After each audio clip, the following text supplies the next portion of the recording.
Hey guys, Steve here. Last time we completed Pokemon Blue with Reptar the Kangaskhan. This run is going to be a redo of my original Alakazam run. In my last video, I said I think Alakazam was probably still better despite Kangaskhan beating it in every metric. Since this is a redo, it's going to be much faster than my previous videos. Will Alakazam be able to prove me right and retain its #1 spot? Let's find out. The rules are going to be the same as they always are. I'm going to start writing them all in the description and flash them on screen instead of saying them each time. So pause the screen and check the description if this is your first video. First off, we're going to start the game by grabbing our level 5 Alakazam and replacing Charmander with the Universal Pokemon Randomizer to make sure this run will be comparable to the last run. Champ 1 is just a quick 2 confusions to earn our first victory. I'm not going for a challenge in this run, so I'm not going to skip the optional trainers in Viridian Forest. This is because I think they will give me some quick experience to start out at a slightly higher level through Brock and the early game. I also decide to fight the Light Years Junior trainer in the gym to make sure that I go into Brock at level 12. I don't have a specific reason why I did these optional battles, but I thought at the moment that if I did these battles, many other battles with confusion might be one-shots instead of 2. Going into Brock, the plan is to just spam confusion. As you can probably imagine, the first one doesn't take out Geodude, but I really didn't expect it to. On to Onix and we get a lucky crit, saving ourselves a bit of time and a bit of PP. For the first time, I skip the heal after Brock and go directly to Route 3. I had just enough PP to make it through the trainers, and I get to heal before Mount Moon for once. I fight the optional Oddish and Bellsprout last in Mount Moon to get some more early XP to make the later fights like Rival 2 and Misty a bit easier. I have to interrupt the Spirit of the Helix fossil today and tell it that I gotta go fast, then I make sure to pick it up and go. Rival 2 is next because Misty's Starmie would be too difficult without a non-psychic move. Pidgeotto is out first, and it's just a 2-hit with confusion. Abra is next, and it's a 3-hit because we don't have any other move choice. Rattata follows, and it's a 1-hit KO. Squirtle is last, and it's a 2-hit, and Water Gun doesn't do much. I don't bother to heal after Champ 2 and work my way through Nugget Bridge really quick. The only thing holding me back is PP, and I decide to use the hidden elixir on the route to make sure that I have enough PP to get through the rest of the trainers. Instead of heading directly to Misty, I realize that grabbing Dig might get me the advantage I need to beat her. Misty is next, and we're going in 3 levels lower than last time. Staryu comes up first, and Confusion nearly takes it out. But we manage a clutch Confusion, and then Staryu decides to take itself out. Starmie is next, and for once, we're not actually worried about her water moves. It's not because we resist them, but because our special stat is so incredibly high that her attack will just bounce off of us. 3 digs is all we need to get through Starmie, and unfortunately we didn't get hit by a tackle, which I suspect would have done more damage than Bubble Beam. While visiting the SS Anne, I make sure to grab the rare candy hidden behind the gentleman before taking on Champ 3. Champ 3 battle begins, and Pidgeotto comes out. After a quick attack, our confusion gets a crit, and that probably mattered. Raticate is next, and it goes down to a single confusion as well. With the opposing Kadabra next, I hold A out of habit a little bit too long, and the confusion doesn't do more damage. But it's not a big deal, as the next dig finishes it off. Up last is Wartortle, but it doesn't get a chance to even get to use any of its attacks because we land one of our 23% chances to crit. Up next is Surge, and thanks to learning Psybeam from Champ 3, we don't need to replenish our PP just yet. Voltorb is first, and you'd probably expect me to go a Dig because of the type advantage. Let's take a moment here to look at my stats. You'll notice that at level 27, we already have a monstrous 89 in special, so Confusion is still a very solid move to use here, possibly even better than Dig. Pikachu is next, and we land a critical hit Confusion, but I doubt it mattered. Raichu is next, and I don't expect a one-shot. I make use of our first Psybeam, and it does about 3/4. Raichu does its very best with an OK Thunderbolt, and even manages to get the 10% chance of paralysis. Raichu then misses the growl, and we get ourselves the win. There aren't any issues through Rock Tunnel, and we make our way to Erika next. Being weak to psychic moves, this is going to be fast. Victory Bell is first, and it goes down to a single Psybeam. Tangela is next, and it goes down to a single confusion. Vileplume is last, and it goes down to a single confusion as well. Did anybody think this would go any different? I even used some weaker moves to give her an extra little bit of a chance that maybe a range wouldn't finish them off. Next up, we make our way to Rival 4. Pidgeotto is first, and it goes down to a single Psybeam. Growlithe is next, and it goes down to a single Psybeam as well. Execute follows, and we don't have a single good move to use on these eggs. Psybeam does about 4/5, and it gives Execute a chance to do some damage, and it does some solid damage as it gets 8. Kadabra is next, and I make the exact same mistake and hold A just a little too long, and do about half with Psybeam. It then fails a disable, and we take it out with Dig the next turn. Wartortle once again doesn't get the chance to battle back as we get yet another critical hit Psybeam to take it out. We then get through the relaxing middle part of the game with Pokemon Tower, Snorlax, Cycling Road, and the Safari Zone. Next up in our speedy replay is Koga. Coughing is out first, and as you once again would imagine, it's a one-shot with Psybeam. Mach is next, and it takes from the Staryu school of taking a psychic attack and becoming confused and then hitting yourself to death. With this win, we learn Psychic, so instead of picking it up from Saffron, we just get to learn it here. Coughing then gets the short end of the stick and takes our newly learned Psychic to the face. Wheezing then goes down to the following Psychic, but I'm pretty sure that crit did matter. But with full HP, I think we could still take a self-destruct regardless. Next, we work our way to Champ 5. Everyone knows his team gets a major upgrade in this battle. We're also going from over-leveled to under-leveled very quickly. I actually wrote about half of this battle in my script, but opted to just go with live footage instead. This is a rerun after all, and this part would take a really long time to edit. We basically have our final moveset at the moment. Oh, we should grab Mimic though at some point. Oh, Sand Attack. No, not Sand Attack. Quite literally anything but Sand Attack. And now I've been stun spored and paralyzed. And then I just do, okay, it didn't matter. Oh, I have to go through 2 turns of Dig, and that's gonna be just the worst. And it missed. So, is this it? Is this where I lose? Did I save? I don't even know.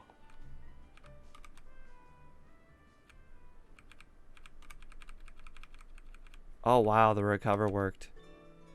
So you're telling me there's a chance? No way. No way! I just did that! Holy crap! Man. Alakazam is just the best. Giovanni was just too easy, so we'll make our way to Sabrina next. Kadabra is first, and it goes down to a single dig. Mr. Mime is next, and it survives a dig, but then only gets a double slap in before then going down to the next dig. Venomoth is next, and I figured dig would be just good enough thanks to Poison's weakness to ground. When it didn't end up doing even half, I then realized Bug must have resisted ground. I then fix the error and go with Psybeam to finish it off. When Alakazam comes out, I start trying to take it out with dig. But before long, I start to remember from the first run that Sabrina's Alakazam will only spam recover over and over again. Once I remember this, I then start using Psychic, going for the special drop a few times, or attempting for some crits. Eventually, I get enough special drops to the point where Psychic is doing more damage than Recover can get back. Onwards to Blaine next. Again, I'm not really sure if I should use Psychic or Dig, but we can calculate the math after the fact to determine it. From the first Growlithe, its defense and special are about the same, so it's a good target to find out on. After a bit of research, I was able to find a Gen 1 damage calculator online,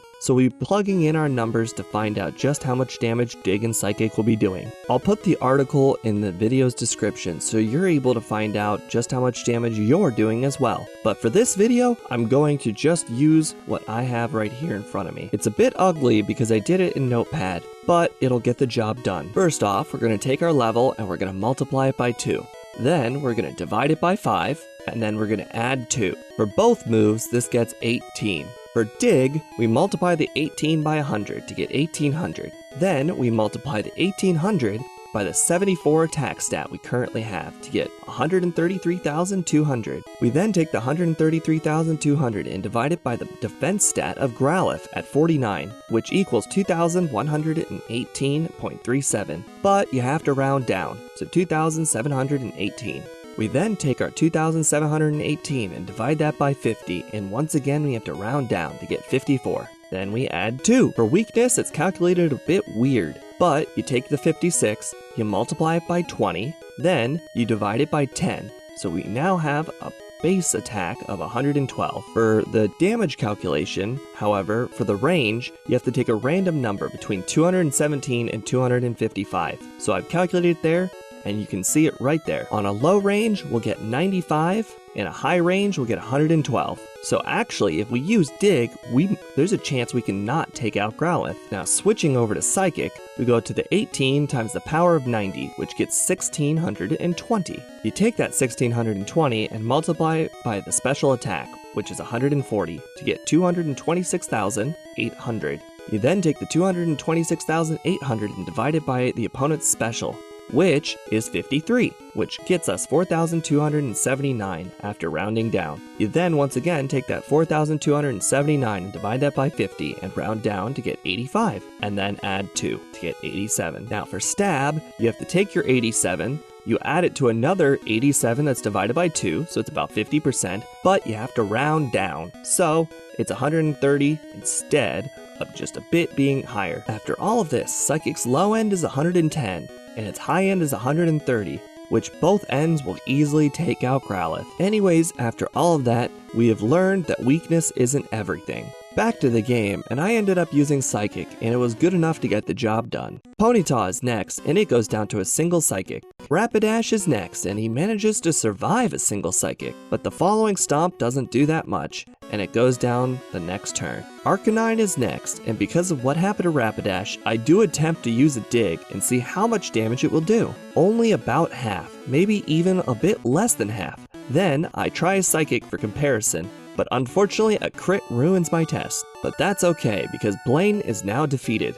Giovanni is next, and spoiler alert, his Pokemon have relatively bad special, and my speed is so high nothing gets a chance to outspeed me. Rhyhorn is out, and it goes down to a single Psybeam, unsurprisingly. Dugtrio is next, and I know it has bad defenses, but the special isn't all that bad, so I switched to Psychic for the knockout. For Nidoqueen, I wasn't expecting to knock it out in one hit, but Psychic is just that strong. Nidoking is just straight up weaker on its defensive stats than Nidoqueen, so it goes down to a single Psychic as well. Rhydon never really goes down to a single hit unless you use Surf, but with a move pool like Stomp, Tail Whip, Fissure, and Horn Drill, there's no way it can win. Next up, I make my way to the final champ battle. Pidgeot makes its way out, and a Psychic critical hit takes care of it. Next is Rhyhorn, and another Psychic crit gets the victory. Growlithe is next, and we get yet another critical attack. 23% is such an awesome crit rate. Execute is a 2-shot because its Psychic typing resists our Psychic attack.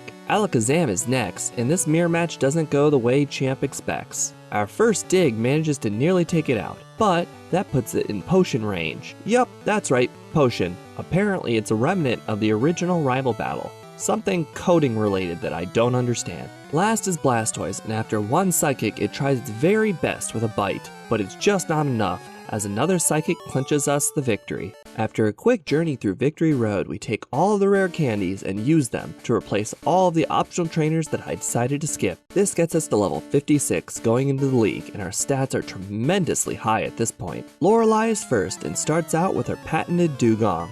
Our first Psychic does a decent chunk. She gets a chance to do damage, but decides our attack needs a bit of a drop. The next Psychic teaches her why she should take advantage of opportunities given to her. Cloyster is next, and no surprise that 103 special isn't going to save it from going down to Psychic. Next up is Slowbro, and it doesn't go down to a Psychic. The following Water Gun hits like a truck for a massive 11 damage before we get another 2 Psychics in for the knockout. Jinx is next, and this is where our deficiencies in move coverage show. We have to use 3 digs to take it out, but not before she gets a double slap in and an ice punch in, taking us down to 105. Lapras is up next. Her ace. It has the best moves and the stats to survive a hit from even a super effective attack. In my excitement, I hold A just a little too long and unfortunately use a very ineffective dig, but not before she lands a solid body slam on us. The following Psychic does about half, and she takes advantage of the situation and tries for a Blizzard. It hits for a measly 29, but more importantly, did it freeze? Nope, and the next Psychic doesn't Gen 1 miss and gets us the victory. Turns out, even with some self-sabotage, Alakazam can get you out of a bad situation thanks to its high special. To nobody's surprise, the Black Belt is not going to be much of a challenge, more like a time obstacle. The following Onix, Hitmonchan, Hitmonlee, Onix, and Machamp all go down in a single Psychic each. Honestly, even a Psybeam probably could have taken them all out. But it's not time to show off. We have a Kangaskhan time to beat. As much as I'd like to say that the Agatha lottery might be a challenge to the speed demon that is Alakazam, I cannot. We outspeed, and every single poison type she has is weak to Psychic. How many poison types does she have? Oh, not many. Just all of them. The following Gengar, Golbat, Haunter, Arbok, and the last Gengar are all one hits with Psychic as well. Lance shouldn't be a pushover like the last two. He may not resist Psychic moves, but his Pokemon aren't weak to them either. Lance sends out his Gyarados first. Our Psychic does about half, and he manages a Dragon Rage before being retired to the Pokeball for the remainder of the battle. The first Dragonair goes down to a Psychic crit. The second Dragonair goes down to another Psychic with no crit. Aerodactyl takes his Psychic and lives through on what appears to be maybe a range. The cheating AI then uses a Hyper Potion in reaction to our Psychic. However, it couldn't expect that our next attack would then crit, which, let's be honest, is part of Alakazam's range at this point, being a 23% chance and all. Dragonite is out next, and it takes a Psychic for a little bit more than half. Slam at 80 power then hits for 67 damage. If he used Hyper Beam at 150 power, it probably would have done around 126 damage. Seeing as we were 128, Hyper Beam could have theoretically taken us out with a good range, but it doesn't, and we move on to the champion with the prospect of my first zero reset run. Pidgeot is out first, and our first Psychic doesn't finish it off, letting us know that the last time we faced it, the crit did matter. But after a weak wing attack, that takes us to Alakazam. We then start off with a Dig for about 2/3 damage, but then he follows with Recover, cancelling out our Dig for the most part. The next turn we use another Dig, and he recovers the rest of the HP, truly negating the attack. He manages to get a Psybeam off before we land our next Dig. Rhydon is exactly the type of Pokemon we want to recover on. I do just that and teach it a lesson it'll never forget. Arcanine is next, and it uses its only turn to roar at me before I send it packing with another Psychic. Next up is the bane of my existence. Executor never seems to be defeated in a single hit by quite literally anything, except by Twin Needle from Beedrill. Our first Psychic hits and gets a much needed special drop. The following Stomp might be the strongest move dealt to us this entire run. The next Psychic does almost as much as the crit had done. The following Stomp puts us in critically bad shape, but luckily we don't have to worry much thanks to the special drop, as the next Psychic then keeps our run alive. Luckily, Blastoise is relatively slow, and thanks to our high speed and Recover, this win is almost in the bag. The only thing I can think of that could cause us to lose is a Blizzard Freeze, but the odds of him picking Blizzard are 1 in 4, and the odds of a freeze is 1 in 10. Those are some good odds for me, right? Turns out he must have been worried about Hyper Beam or something, because Withdrawal literally does nothing to help him against me. 2 more Psychics, and then that makes us the champion of the Pokemon League. In summary, we finished the game at level 61, with 47 minutes real time, 3:13 game time, and 0 resets. Surprisingly enough, this was only my first attempt to beat the original time. With 0 resets, I decided that even though I could probably play a bit faster and make some better move choices, I don't think all the luck would align so perfectly in the next run. As I stated during the Kangaskhan run, Alakazam just felt like a much better Pokemon, and it deserved a run to show that. So I will keep Alakazam atop the tier list and look forward to the Electabuzz video next week. If you have any suggestions for Pokemon, ways to improve my strategy, maybe even a way to improve my video quality, or just to start a meme like Scott's Thoughts Chat uses Dennis, feel free to let me know in the comment section below. My channel is always improving, and every video I plan to bring even better content. Keep the suggestions coming, and I look forward to bringing you guys the next video.